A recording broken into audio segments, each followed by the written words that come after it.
Well, tonight on Mob Talk, he's the key witness against New York gangster John Gotti Jr. in a federal racketeering case in the Big Apple, and he has ties to our area. Our Fox 29's Dave Stratweiser and the Inquirer's George Anastasia have more on the man who may take John Gotti Jr. down.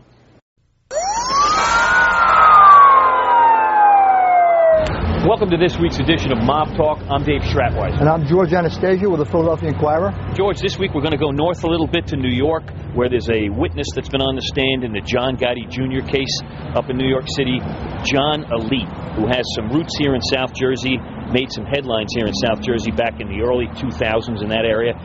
Talk to me a little bit about John Alite. A key witness against John Gotti Jr. And this is the fourth time they've been trying to nail Gotti Jr. And this time it looks like they're going to do it because of what Alite brings to the table.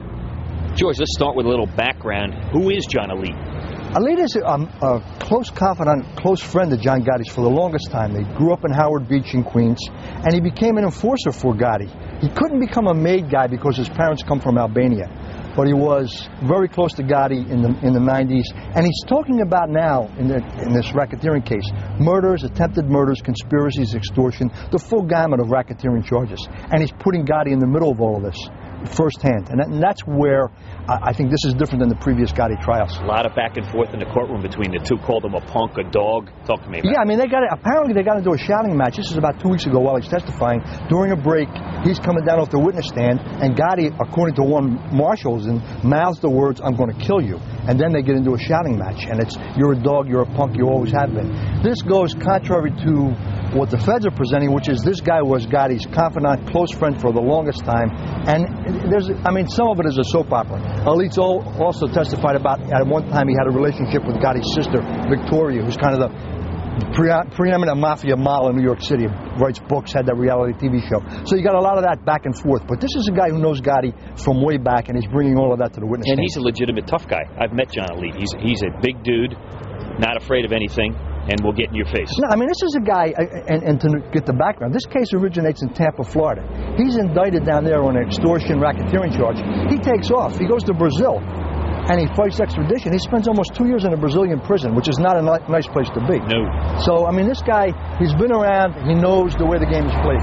All right, George, a little history lesson. Yeah. John Alite has some history down here in South Jersey, was living in Voorhees, actually popped on the radar screen as a possible suspect in the murder of Carol Newlander, Rabbi Fred Newlander's wife, years ago. Yeah, I mean, that turned out to be unfounded, but he was living in the area, and he was identified by law enforcement as a hitman. So when the Newlander murder went down, they started to look at all possibilities.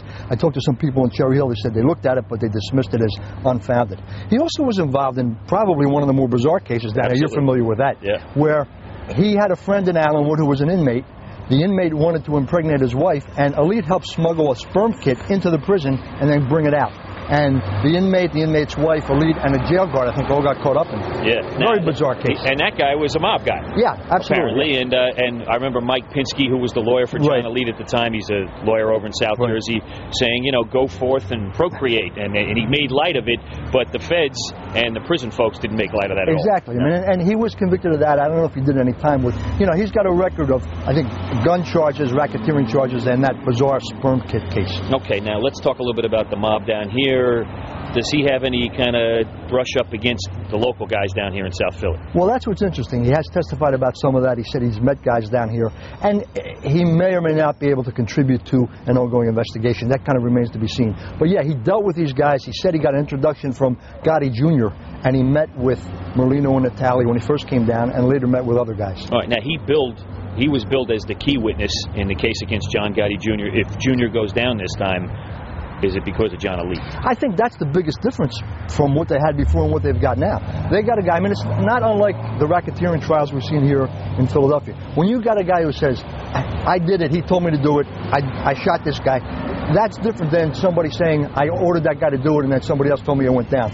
And that adds, I think, a little more depth to the charges. And I think this time, unlike the other cases, Gotti's got a real serious problem. Direct knowledge is always the best part, right? Absolutely. And this guy, for the longest time, was Gotti's guy. And the guy coming off as a tough guy in court, close confidant, boyhood friend, that really tells you he's close enough to know what he says he knows. Yeah, I mean, that's what it all comes down to, is the relationship between Alite and Gotti. And it was no doubt, a close relationship, and that's what's coming across in the courtroom. All right, George, that's John Alite, but we got some breaking news this week from Mob Talk. Rumors, what we thought were rumors, are actually fact. FBI was at the homicide unit at the Philadelphia Police Department earlier this week, picking up 3 files on 3 unsolved mob murders. Yeah, and these are the murders we've talked about that would fit into a racketeering investigation. They're apparently back on the front burner, and we'll see where it's going to go. And Alite may be able to add a little something to that from what we're hearing out of New York. Things are getting interesting. Very interesting. If they put murders in this racketeering case, changes the whole dynamic. Okay, that's Mob Talk for this week. We'll see you next week.